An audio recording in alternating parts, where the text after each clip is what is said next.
Saya kagum dengan para musisi ini, kok bisa ya? Dengan nada kan cuma do re mi fa sol la si do. Tapi kok bisa dibuat lagu macam-macam dan penggemarnya begitu banyak. Apapun kan ku lakukan, aku tak peduli yang akan terjadi. Pagi ini saya menjadi orang yang harus belajar. Saya sangat miskin pengetahuan saya tentang musik.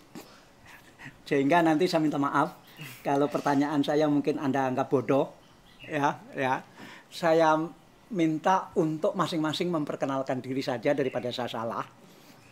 Tapi yang jelas menantu saya itu vokalis salah satu grup band kecil di Surabaya, tapi sekarang sudah nggak lagi, sehingga begitu mendengar lagunya dia ini sudah didengar oleh hampir 2 juta orang, saya kirim ke menantu saya minta dinilai, ini layak nggak untuk podcast saya, begitu. Menantu saya bilang, bagi pemula seperti ini bagus sekali katanya, begitu. Jadi udah langsung saya bilang, ayo podcast kita, begitu. Dan bayangkan baru 2 minggu sudah hampir 2 juta sebagai penyanyi baru, remaja sekali, tapi keren, dan baru kelas 3 SMP. Iya, kelas 3 SMP. Kelas 3 SMP di Surabaya. Surabaya. Dan kemudian yang hebatnya dapat pembina yang luar biasa. Kita semua tahu siapa dia. Nanti biar menyebut diri lah, begitu. Ayo, Anda. Ya, assalamualaikum. Saya Rian dari The Massive. Kebetulan di sini saya menjadi music produsernya Weda. Oh, produser juga ya, bukan hanya menciptakan lagunya. Ya. Dan juga saya pemilik labelnya juga. Jadi ini label musik saya. Artis pertamanya adalah Weda. Oh, gitu. Jadi Anda sekarang mendirikan label. Ya. Oh, namanya apa? Semesta Musik. Semesta Musik. Ya. Baru tahun ini. Baru tahun ini. Dan ini adalah artis pertama kita yang kita kontrak. Mengapa Anda menemukan dia? Bagaimana caranya Anda menemukan dia? Sebenarnya nggak sengaja waktu itu, kebetulan aku menjadi cameo di sebuah film, film horor. Film Indonesia. Film Indonesia. Belum keluar filmnya, judulnya Musik. Saat itu aku ada di backstage lah, di ruang tunggu, gitu, ngobrol-ngobrol sama Weda. Terus ternyata Weda punya taste musik yang bagus, dia punya selera musik yang bagus. Kebetulan juga influence Weda itu musisi-musisi yang juga aku lagi dengerin juga, seperti ya Billie Eilish, terus Olivia Rodrigo, yang pokoknya musisi-musisi zaman sekarang yang lagi happening lah di kalangan anak muda. Lagu yang dinyanyikan Weda apa? Saat itu dia lagi nyanyi Lewis Capaldi. Itu lagu Someone You Love dari Lewis Capaldi waktu itu. Itu musisi dari Inggris ya, Mas? Iya, Inggris. Dari Inggris yang memang sekarang lagi happening di kalangan anak muda. Yang dinyanyikan Weda yang sudah hampir 2 juta ini apa judulnya? Kemarin akhirnya kita ngobrol-ngobrol dan seperti aku ngerasa Weda punya taste yang bagus, akhirnya aku mencoba menawarkan untuk saya punya label musik, mau nggak kalau aku produce, aku bikinin lagu, aku bikinin musiknya juga, dan ternyata. Jadi waktu itu belum diciptakan lagunya? Belum. Jadi memang benar-benar lagu, judulnya To Die For. Lagunya memang To Die For. Judulnya bahasa Inggris, tapi liriknya bahasa Indonesia. Jadi memang sebenarnya kan karena usianya Weda kan masih 15 tahun. 15 tahun. Buat aku liriknya juga harus lebih universal. Jadi To Die For sendiri sebenarnya kan mengejar sesuatu sampai mati. Tapi dalam hal ini sebenarnya mengejar sesuatu, tekad yang hebat lah. Jadi ketika kita ingin menggapai sesuatu, kita harus benar-benar total gitu. Jadi harus kita tumpahkan semua kemampuan kita. Dan jadi tidak perlu warna remaja, tidak perlu warna dewasa, tidak tua, semua cocok gitu. Jadi memang lagunya akhirnya artinya sangat universal di lagu To Die For ini. Berapa lama Anda menciptakan itu? Kalau menciptakannya cepat banget, mungkin 10 menit ya. Seperti biasanya Anda. Jadi liriknya siapa yang nulis? Lirik aku juga yang nulis. Jadi pagi-pagi, biasanya kalau bikin lagu selalu pagi-pagi. Karena pagi itu jam berapa? Pagi itu jam 7, pokoknya matahari baru keluar, itu biasanya aku selalu dapat inspirasi, karena emang kebetulan di luar rumah, di dalam rumah? Di dalam rumah. Kebetulan aku nggak Dalam bisa. kamar, di dalam kamar mandi, di dalam Biasanya deket jendela biasanya. Deket jendela, melihat keluar. dari rumah Anda ini harus ada jendela ya. Iya. Jadi karena kebetulan aku kan nggak bisa tidur larut malam. Jadi jam 10 tuh udah ngantuk. Makanya- Karena Covid. Enggak, emang dari Sejak kecil, dulu? dari kecil ya. Oh, hebat ya. Jadi kalau dapat inspirasi selalu pagi hari. Pagi. Nah, begitu juga ketika bikin lagunya Weda, itu pagi-pagi juga gitu. Pemusik kan biasanya manusia malam. Manusia itu ada dua, ada yang disebut manusia malam, manusia siang. Ya. Manusia malam itu yang kalau malam produktif, siang tidak produktif. Nah, ini Anda kelihatannya siang produktifnya. Saya kalau produktif itu dari pagi sampai sore. Malam di atas jam 7 sudah Biasanya pemusik kan orang malam. ya, makanya biasanya aku manggung malam. Kadang-kadang sebelum manggung itu pasti tidur dulu. 3 jam tidur karena kalau nggak tidur pasti langsung ngantuk nguap terus kan. Iya. Gitu. Makanya ya memang karena udah kebiasaan dari kecil ya. Nah, waktu menciptakan lagu untuk Weda ini, tentu Anda sudah membayangkan suaranya. Dan Weda berapa lama mempelajari lagu itu? Pertama dikasih lagu itu di workshop pertama, jadi kayak sekitar 10 menit. Di Terus- Jakarta? Iya, di Surabaya. Oh, di Surabaya. Pertama di Surabaya, terus udah mulai take vokalnya dulu, nyoba latihan gitu. Ya kira-kira udah dapat lagunya sekitar 10 menit lah. Jadi tetap ada perubah-perubahan dari nada-nada. Kan pertama dengerin lagu nggak langsung inget semuanya. Jadi ada nada-nada yang aku ubah sendiri sesuai sama ini aku gitu. Oh, ada, boleh ya itu ya? Boleh karena memang aku apa ya, berusaha untuk membiarkan Weda untuk punya caranya sendiri. Karena aku pengen juga Weda karakternya keluar kan. Dan memang dari awal aku ngeliat Weda itu kalau penyanyi yang suaranya bagus, menggelegar banyak, yang skillnya tinggi banyak. Tapi kalau penyanyi yang punya karakter itu yang jarang. Jadi Weda ini punya karakter. Sangat punya karakter dan dia juga tahu apa yang dia mau karena biasanya penyanyi yang memang akan besar, dia akan tahu apa yang dia apa yang dia mau. Yang ngiringi siapa? Demasif. Kalau musik aku yang buat. Terus kalau yang mixing itu ada ya, jadi mixing mastering. Ya, mixing mastering. Yang biasa mixing lagu-lagunya Rich Brian, Nicky Zevanya, dia biasa mixing musisi-musisi dari luar negeri juga. Ya. Jadi studionya ada di mana? Studio kita rekaman kemarin kalau take vokalnya di Jakarta ya. Iya, di Jakarta. Dan kerennya lagi Weda ini penyanyi baru tapi dia bisa menyelesaikan satu lagu hanya satu shift saja. Satu shift itu maksudnya 6 seperti jam. apa? 6 jam. Jadi satu shift itu kan 6 jam. Jadi biasanya aku sempat beberapa kali ngedirect vokal penyanyi bahkan yang sudah lebih dewasa dari Weda ya. Itu bisa sampai 2 shift, bisa sampai lama gitu. Tapi Weda dia punya mental yang bagus, makanya aku bilang Weda punya modal yang kuat untuk menjadi musisi yang besar. Karena dia tahu apa yang dia mau dan dia berani untuk kayak menjadi dirinya sendiri. Dan ketika rekaman hanya dalam waktu kurang dari 6 jam dia sudah selesai. Jadi Weda ini menyanyi yang dipublish ini satu lagu. Baru satu lagu tapi Dan sekarang modelnya kan memang begitu kan? ya memang Zaman sudah beda dengan zaman saya dulu. ya. Kan satu album kan harus 6 lagu, harus 12 lagu. Sekarang nggak begitu lagi. Sekarang ini biasanya single-single dulu, setelah itu baru album. Nah, kerennya Weda, ternyata dia juga punya banyak lagu yang dia ciptakan. Oh, Anda juga menciptakan? Iya, aku nulis lagu tapi mostly bahasa Inggris. Soalnya kalau aku nulis lagu bahasa Indonesia tuh aku nulisnya di sekolah kan bahasa Inggris. Jadi kalau nulisnya rada kaku kalau bahasa Indonesia. Sekarang udah nulis sekitar 44 lagu sekarang. Sejak umur berapa itu? Sejak umur 12, sejak pandemi ini mulai serius nulis gitu. Oh, tapi sejak umur 12, tapi sejak umur 12 itu ya mulai pandemi. Mulai dari pandemi. 12 13 kalau nggak salah udah mulai main gitar terus nulis lagu kayak gitu. Nah, Anda sudah pernah periksa lagu-lagunya dia? Sudah, makanya aku kaget juga. Ternyata kok bagus-bagus lagunya ya. Akhirnya mungkin dalam waktu dekat dia akan merekam satu lagu lagi, tapi dalam bahasa Inggris? ya karyanya Weda sendiri. Dalam bahasa Inggris? Dalam bahasa Inggris. Ini aslinya? Iya, Wow. Anda sekolah di mana? Sekolah di Kristen Gloria, Kristen Gloria. Iya. Di situ pelajarannya bahasa Inggris. Bahasa Inggris ada bahasa Indonesia sebenarnya, cuma aku sama teman-teman seringnya ngomong bahasa Inggris juga gitu. Karena SD di mana? SD di Gloria juga. Gloria juga. Jadi dari SD ke SMP masih di Gloria. Nah, membiasakan bahasa Inggrisnya di rumah atau di sekolah? Di sekolah, terus ada lesesan juga gitu. Anda berapa bersaudara? Tiga bersaudara. Anda yang Kedua. Nomor 2. Iya. Semua sekolahnya di Gloria. Iya, semuanya di Gloria. Ini Gloria Surabaya. Jadi Anda lahir di Surabaya kan? Surabaya juga. Surabaya karena ayahnya memang seorang pengusaha di Surabaya dan saya kenal dan pengusaha yang serius sekali dan sukses, dan ternyata anaknya bukan karena bapaknya pengusaha jadi ya kan dia jadi penyanyi karena bapaknya pengusaha.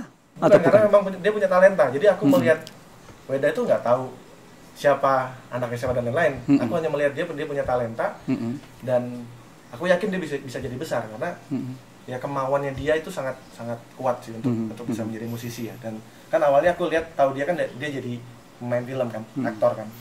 Tapi ternyata dia punya musikalitas yang bagus juga untuk anak seusia dia ya. Gitu. Taste-nya dia punya referensi yang bagus dan dia tahu bagaimana dia harus berpenampilan. Dia bisa memilih sendiri gitu. Aku mau fashionnya seperti ini. Aku mau klipnya referensinya seperti ini. Ini buat aku ini satu. Dari mana Anda dapat itu? Kemampuan itu? Imajinasi sih. Memang dari kecil suka mimpi-mimpi nanti bikin video klip kayak gimana. Berandai-andai sendiri gitu. Kayak rambut begini itu Anda tata sendiri? Iya, aku tata sendiri. Sebenarnya dulu itu sempat botakin rambut karena botak? Iya, botak itu apa maksudnya? Digundulin, nggak ada gundul rambut sama sekali? Iya. Umur berapa itu? Umur di awal-awal pandemi kalau nggak salah. Jadi ini benar-benar tumbuhnya kayak gini gitu. Ini tumbuh pertama seperti ini? Iya, kayak gini. Aku. Orang tua nggak merasa? Enggak, jadi sebenarnya waktu itu rambutnya lagi rusak. Jadi gundulin sekalian. Iya, gundulin sekalian buat yang baru gitu. Iya. Merintis lagi mulai dari awal. Gitu. Iya. Anda senang yang sekarang? Senang. Bagaimana rambutnya dia? Tolong tunjukkan bagian mana yang baik. Bagian mananya yang Anda banggakan. Nah. Ini semua. Bagaimana? Ini seperti penyanyi Korea. Iya. Muka-mukanya. Dan mukanya kan sangat sangat good looking ya. Maksudnya untuk buat aku seorang artis atau penyanyi itu harus punya paket lengkap ya. Dia tahu cara memakai pakaian yang baik, terus dia bersuara bagus dan berpenampilan baik juga, good looking juga. Jadi memang ABG ya dia punya fans yang loyal juga sih. Coba Anda berdiri, saya lihat potongan celananya. Ini kamera bisa nggak? Nah, pilihan dia. Ya. Ini pilihan warnanya juga gitu. Pilihan warna, ya. Inspirasi dari mana Anda tampil dengan pakaian seperti ini? Aku banyak sih sebenarnya. Kalau aku lagi di toko baju gitu, aku ngeliat gitu terus mikir mana yang cocok sama mana gitu. Terus aku asal pakai aja, nanti ngeliat cocok yang mana gitu. Mama nggak ikut campur? Kalau baju mama jarang ikut buat milihin aku gitu ya. Kadang aku tanya, wah ini bagus nggak? Aku cuma giliran kayak gitu aja ke mamanya. Untuk baju-bajunya aku milih sendiri gitu. Mama selalu bilang bagus? Nggak selalu. Kalau jelek dibilang jelek, kalau bagus dibilang gitu? bagus. Oh begitu ya. Nah, Anda belanja sendiri berarti? Biasa sama mama atau sama papa kalau weekend gitu. Kakaknya perempuan laki-laki? Laki-laki. Jadi nggak intervensi soal penampilan pakaian? Enggak sih. Kadang aku. Kakak Anda lebih modis atau lebih tidak modis dibanding Anda? Oh, aku lebih modis. Adik Anda niru kakak atau niru Anda? Kalau secara style niru aku juga dia. Kalau adik. Dia laki? Perempuan. Oh perempuan. Jadi kenapa? Jadi Anda berarti main film juga? Dia main film juga? Iya, main film. Sudah berapa kali? Tiga film. Layar lebar atau sinetron? Layar lebar. Umur berapa yang pertama? Sekitar umur 6 atau 7 tahun. Oh ya? Iya. Sudah agak lama berarti ya? Iya, sudah lama. Film apa? Kajeng Kliwon, film pertama, film horor. Film horor? Iya. Kenapa? Sebenarnya papa juga jadi produser di film itu, jadi. Oh, papanya produser film. Iya, aku juga. Saya nggak tahu loh kalau papa Anda produser film. Tahu saya pengusaha kafenya bagus banget. Pasang foto saya di sana.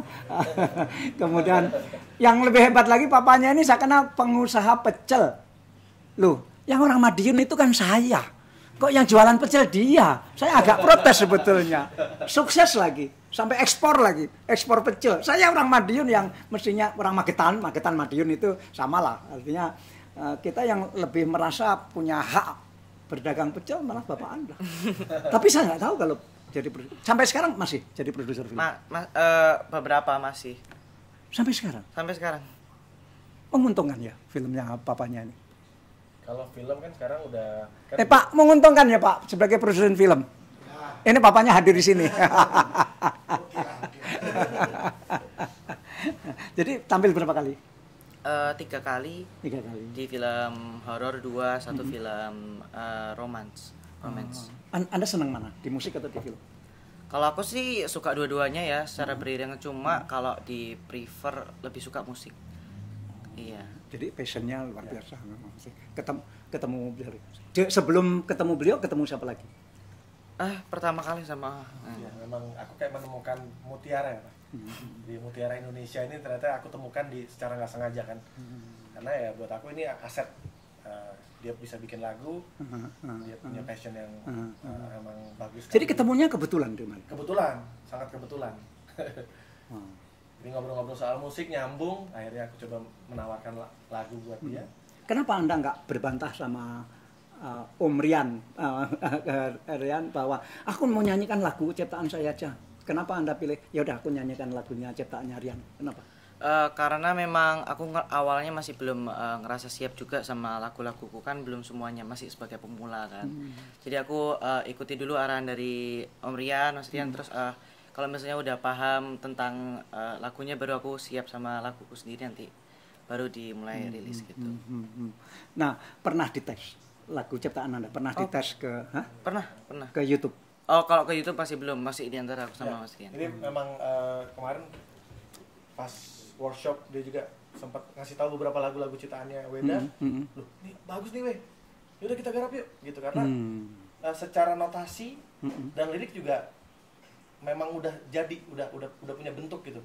Jadi biasanya kalau lagu yang bagus itu belum jadi lagu secara sepenuhnya itu udah kelihatan. Jadi cuma genjreng doang. Itu udah ini bagus nih lagu. Dari mana Anda dapat kemampuan itu? Aku belajar gitar dulu, sempat les gitar sama kakak sama adik juga. Jadi mulai dari situ. Kenapa? Biasanya kan anak-anak segenerasi Anda, anak pengusaha biasanya lesnya piano. Kenapa Anda les gitar? Karena aku kayak lebih suka gitar sih, lebih tertarik sama gitar aja gitu. Kemampuan gitarnya gimana, Rian? Ya kan masih belajar ya, tapi dia bisa bikin lagu lewat gitar itu ya sangat bagus gitu. Oh, jadi waktu menciptakan lagu itu dengan gitar? Iya, dengan gitar. Kalau tanpa gitar nggak bisa? Bisa sih sebenarnya, kayak ada nada-nada muncul, cuma jadinya sering lupa kan. Kalau ada gitar udah ada notasi yang pasnya gitu.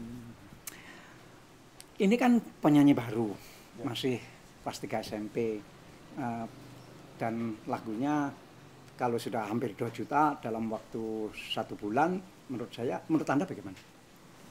Awal yang baik ya, awal yang bagus buat seorang penyanyi baru, karena nggak gampang sih untuk bisa punya lagu yang views-nya tuh banyak gitu. Tapi memang faktornya banyak juga. Dia juga melakukan banyak promosi juga, terus aktif juga di sosial media, terus di TikTok juga aktif. Jadi semua aset sosial medianya Weda memang sangat dimaksimalkan. Terus mungkin kembali lagi ke materi lagu ya. Jadi kalau yang paling terpenting adalah materi lagunya. Jadi misalnya promosi jor-joran, tapi kalau materi lagunya nggak bagus, nggak akan. Tapi kan penyanyi-penyanyi baru yang lain kan juga promosi maksimum juga, ya kan? Ada yang nggak maksimum. Itu dia, ada banyak faktor sebenarnya. Nah, Weda ini buat aku lengkap ya. Faktor lucknya cukup besar ya. Jadi dia pertama kali, alhamdulillah ternyata responnya baik. Terus press conference yang meliput juga banyak, media-media gitu, terus banyak pemberitaan juga banyak. Bahkan sampai ada satu infotainment. Sampai podcast. Sampai podcast juga.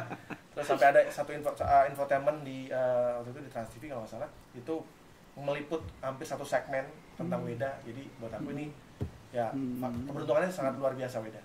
Anda mendapat feedback dari jalur apa? Mostly awalnya dari TikTok ya. Gitu. Awalnya dari TikTok, terus YouTube, Instagram. Kalau misalnya orang mau kritik Anda, itu biasanya lewat apa? Eh, atau memberi masukan biasa bisa dari komentar, ya kan, dari di Instagram, biasa TikTok gitu. dan Anda dibanding para komentator yang memuja, seberapa banyak yang mengkritik dan bagian mana yang Anda terima sebagai kritik yang baik? Sebenarnya kritik itu tergantung. Kalau misalnya kritiknya membangun, bisa diperbaiki, pasti aku dengerin, aku coba perbaiki juga di aku sendiri. Cuma kalau biasa juga ada orang yang ngekomen itu hate yang nggak bisa diperbaiki sama kita sendiri gitu kan. Biasanya yang kayak gitu-gitu nggak perlu didengerin, jadi aku antara aku delete atau misalnya aku biarin aja gitu. Ya betul. Nah, jadi orang-orang sukses biasanya sikapnya seperti itu, ya kan, Rian kan? Ya. Rian, Ya. The Massive sendiri kabarnya apa? Alhamdulillah kita lagi persiapan album ke-7. Jadi di industri sudah dari tahun 2007, jadi sudah hampir 14 tahun ya. Sudah mau 7 album. Sekarang lagi proses untuk pembuatan album ke-7 yang rencana akan ada 10 lagu juga di yang ke-7 ini. Ya. 10 lagu. 10 lagu. Banyak ya. Banyak. Itu dengan yang ke-6 selisih berapa lama ya? 2019. Berarti 2 tahun. Hampir 2 tahun. Biasanya per 2 tahun kita bikin album. 10 itu yang menciptakan Anda semua? 99%. Yang 1% Tuhan. Yang 1% ada bantuan dari beberapa teman. Oh, gitu. Jadi Anda mencipta berapa banyak lagu sampai hari ini? Kalau yang sudah rilis mungkin sama yang aku bikin untuk orang lain ya, karena aku sempat bikin lagu untuk yang single barunya Rosa juga aku yang bikin. Terus sempat bikin untuk Noah juga, untuk Afgan. Terus kemarin juga bikin lagu untuk Asian Games juga. Oh, yang Asian Games itu Anda? Yang Bright as the Sun. Ya. Kalau total yang sudah rilis, sekitar 80 kali ya.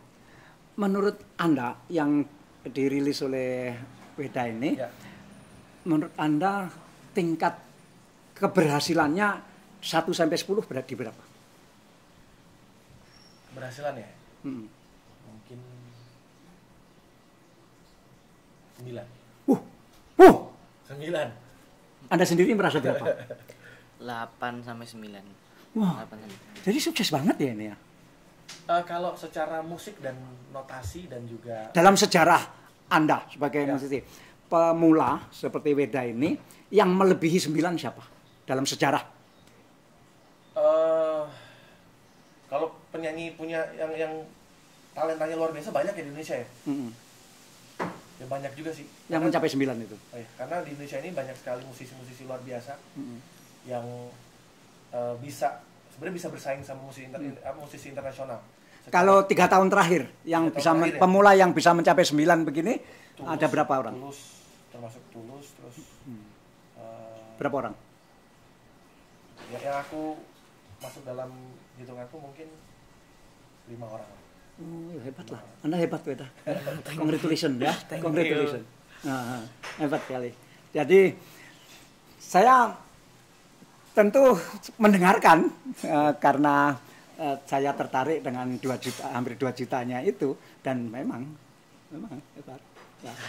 Nah, Anda lagu berikutnya ini kan sudah dipikirkan oleh Rian. Ya. Sebaiknya dalam bisnis lagu seperti ini berjaraknya berapa lama dari yang pertama? Biasanya sih 3 bulan sebenarnya, per 3 bulan. Cepet ya? Iya cepet. Bahkan kalau dari musisi luar negeri itu malah cepet banget ya. Kadang sebulan sekali malah rilis single. Cuma satu soalnya ya. Tapi untuk Weda mungkin 3 bulan lah.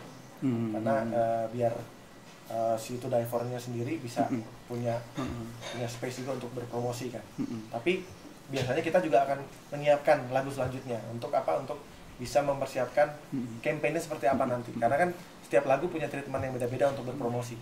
3 bulan tadi terkait dengan level 9 tadi, angka 9 tadi, atau tidak? Karena yang pertama ini mencapai 9, maka dalam 3 bulan sudah harus diluncurkan yang baru.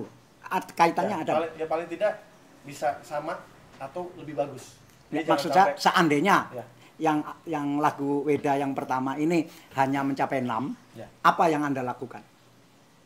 Apakah juga segera merilis yang baru atau enggak usah deh? Harusnya seperti itu, karena jangan sampai ada yang kosong, jadi harus konsisten.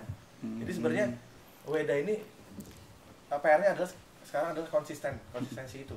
Jadi nanti orang akan mengakui sendiri kalau dia terus konsisten berkarya kan. Jadi jangan sampai ada rilis single terus baru 2 tahun lagi baru bikin lagi tuh, itu terlalu lama. Iya, iya.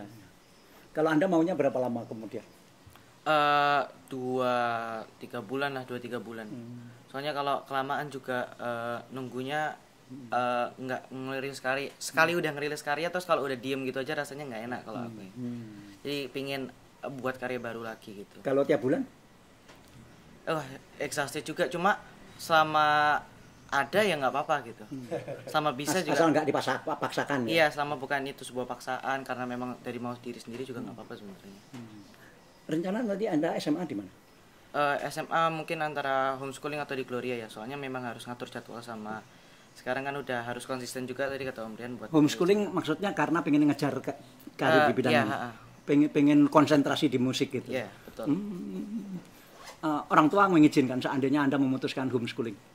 Iya, mengizinkan selama aku happy sama hal yang aku lakuin itu benar, nggak apa-apa, didukung. Hebat.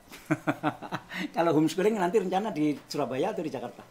Masih belum tahu ya, cuma mungkin seharusnya Surabaya. Seberapa banyak teman-teman Anda yang konsentrasi di satu bidang seperti musik ini memutuskan untuk homeschooling saja misalnya gitu? Kalau aku teman aku sebenarnya sedikit ya, jadi di lingkungan aku sendiri sebenarnya nggak, kayaknya cuma aku yang benar-benar ngejar karir aku gitu. Jadi Anda nggak punya contoh ya? Iya. Jadi ini keputusan Anda sendiri. Iya. Bahwa nanti homeschooling itu betul-betul keputusan Anda sendiri gitu. Betul. Hebat ya. Berarti punya prinsip ya. Anda ini punya prinsip, punya pendirian, punya independen. Jadi kok dewasa banget gitu. Independensinya luar biasa. Nah, Anda kalau musik Korea begitu seberapa banyak Anda menonton? Aku sebenarnya untuk K-pop nggak terlalu ngikutin, cuma ngikutin satu grup girl band aja, cuma Blackpink itu aja yang aku ikutin kalau dari Korea. Mostly preferensiku itu dari Inggris ya, rata-rata. Itu apa keuntungannya? Bahwa dia tidak banyak mengikuti Korea begitu?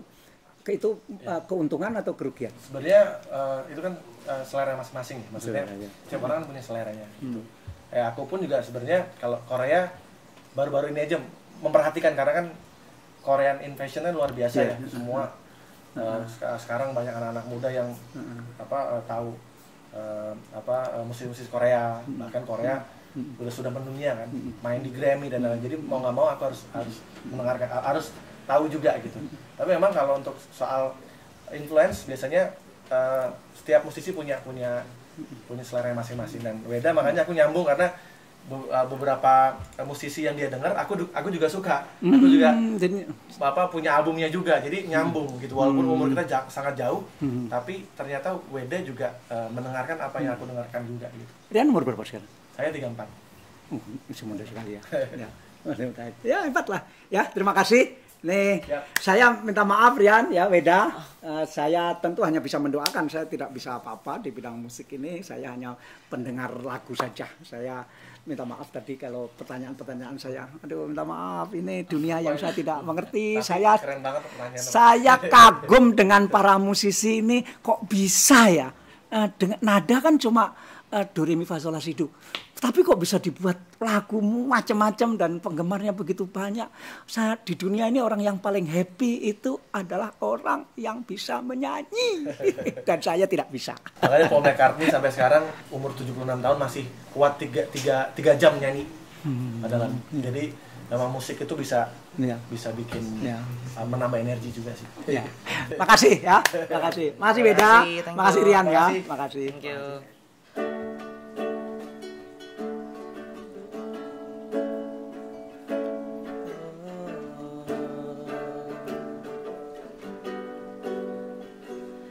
Pertama kali ku jumpa denganmu, ku langsung tersipu, ku rasakan rindu. Apakah aku terlalu bermimpi, terlalu halu untuk dapatkan kamu? Aku takkan menyerah untuk miliki ragamu. Oh, aku takkan pernah mundur untuk takutkan hatimu. Apapun kan ku lakukan, aku tak peduli yang kan terjadi. Terkutuk bila diriku biarkan dirimu bersama yang lain, sampai mati kan ku kejar. Yo. Thank you.